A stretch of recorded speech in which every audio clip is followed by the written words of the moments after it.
Annyeonghaseyo. So karon day practice ko akong story. Annyeonghaseyo. But fate had planned that none could see. A summer come where did finally be. At forest they foot they rolled their eyes, not knowing love was in disguise. Good morning, L1 students. Good morning, Teacher Luis. Good morning, classmates. It's nice to see you this morning. Okay, sit down. Thank you, Teacher Luis. Okay, so today, since Friday karon, so unsa atong topic is about math. So mag-math ta, di ba? Okay, before ana, unsa man ni siya nga shape? Yan siya nga shape. Rectangle. Okay, rectangle. So rectangle no. So kita mo diri na iko ano? Unsa tulo ka? Sa shape ani? Rectangle. Okay, rectangle. So atong topic for today, this morning is about area of the rectangle. Again? Area of the rectangle. So, area of the rectangle. So, naay formula diri. So, unsay gamiton nato para mahibaw-an nato pila ang area sa usa ka rectangle. Nakasabot? Okay.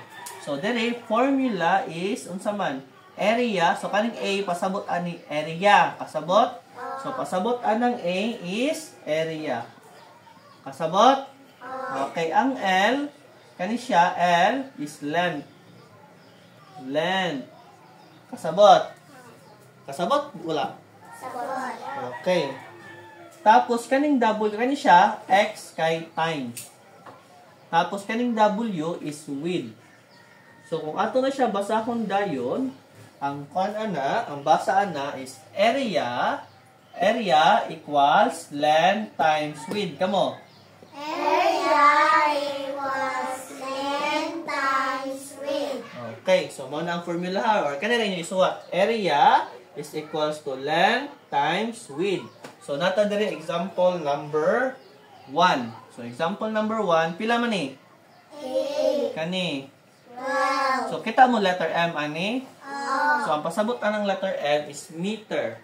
Unsa ang M? Meter. So, pasabot na 8 meters, tapos 12. Meter. Okay, so ato ka ng formula. A is equals to length times width. Okay. Pila man ang L? Asa man ang L? Kani. Kana. O, pila man ang L? 8. Meter.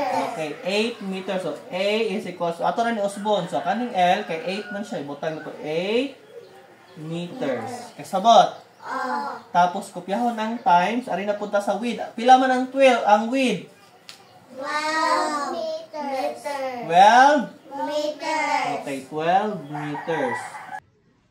So, I have a question about the story. Let's start with Jesse. Stand up. What happened when he stepped outside? The shoes lifted him into the air. Very good. Rachel. Why did his grandfather smile when he gave Peter the shoes? He knew that the shoes will make Peter fly. Very good. Riza.